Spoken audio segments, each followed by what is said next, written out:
You ever know the feeling of buying a tabletop RPG book just because you need to know the rules?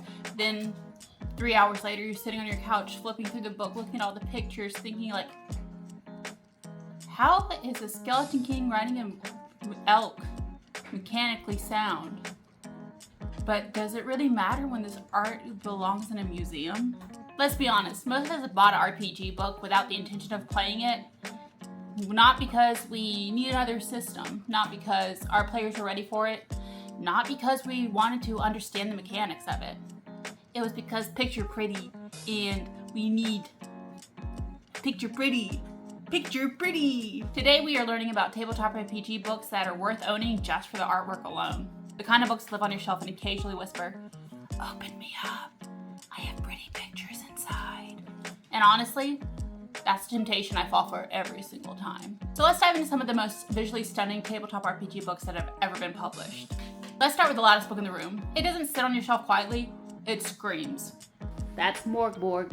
And describing the art style is difficult because the book is more like if a metal punk rock concert conjoined and then got trapped inside of a graphic design program.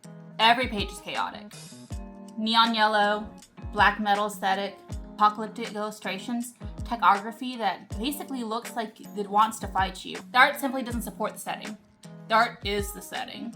You could remove every single rule from this book and still understand what the art is trying to portray. It's bleak, it's loud, it's doomed, and it's absolutely gorgeous. First time I read Mork Borg, I spent more time admiring the layout of the pages than I actually did reading the rules of the book. Which is probably why I didn't understand the character creation until my third read through.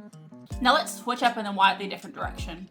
Mork Borg was a heavy metal album cover, then Vesson is more of a beautifully illustrated folklore novel that occasionally tries to kill you. This game is based on Scandinavian folklore, and the creatures' illustrations are breathtaking. Every monster feels like it's crawled directly out of an old fairy tale. The artwork balances beauty and horror in a way that's genuinely difficult to pull off. You look at a piece and think, wow, that's beautiful. Then 2 seconds later, think, wait, does it have 6 eyes? Illustrations make the world feel ancient and mysterious. Every forest has secrets, and every lake has something that you should definitely not disturb. If somebody asked, what is the most fantasy-looking book to ever fantasy book? I would probably hand them over Simbaroom.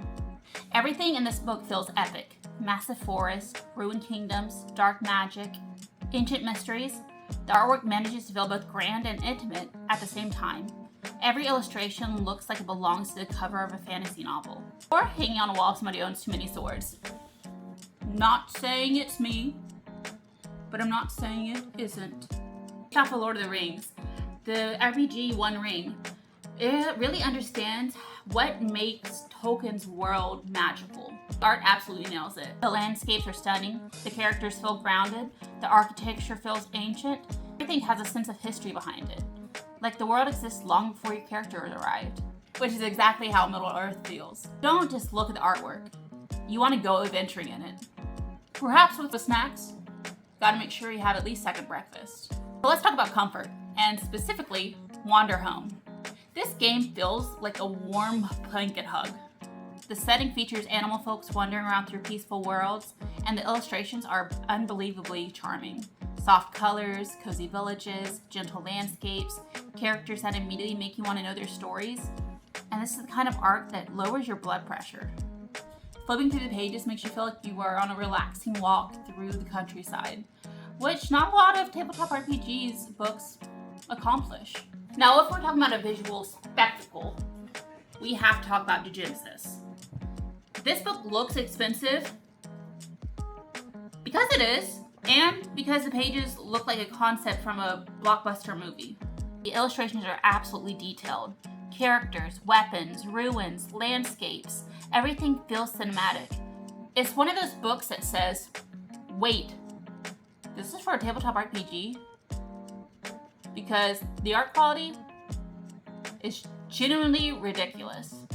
Now for one of my favorites and one of the most genuinely visually impressive and unique RPG book that there has been in years. and that's Coyote and Crow.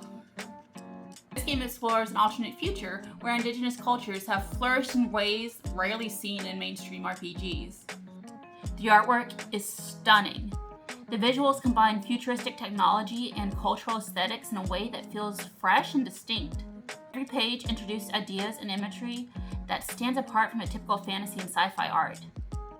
And it was one of those books that you yourself study the illustrations of or details that you missed. The art of Numenera captures one of my favorite genres. What am I looking at? The setting takes place billions of years in the future. Civilization has risen and fallen countless times. As a result, everything feels weird. Beautifully weird. You see giant impossible structures, creatures that don't make sense, technology so advanced it looks magic. The artwork constantly reminds you that it's not a normal fantasy, which is exactly why it's so fascinating. And here's the problem. Beautiful RPG books are dangerous because you'll be like, oh, I'll just buy one. And then you end up with a whole shelf.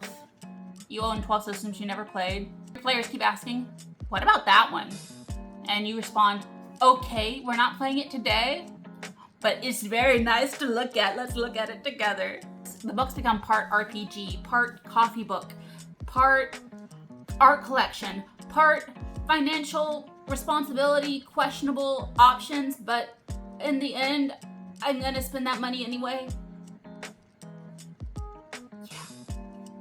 And I regret none of it. Best RPG art doesn't just look pretty. It inspires. It sparks ideas. It makes you imagine stories before you even read a single rule out of the book.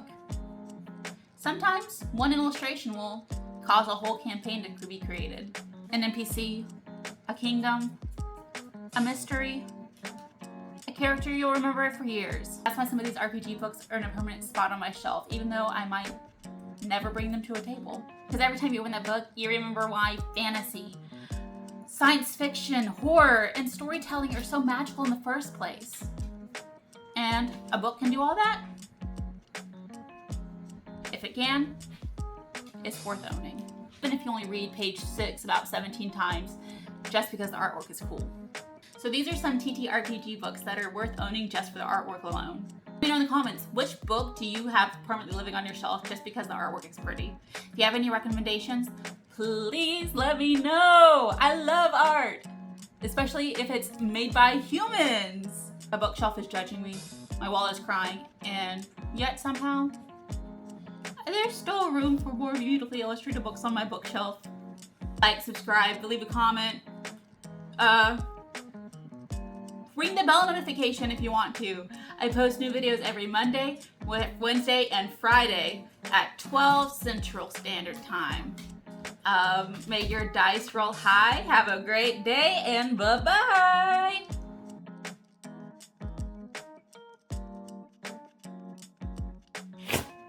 Why are you smelling my foot? That's weird. That's what men on the internet offered to do. But they would pay me. You have to do it for free.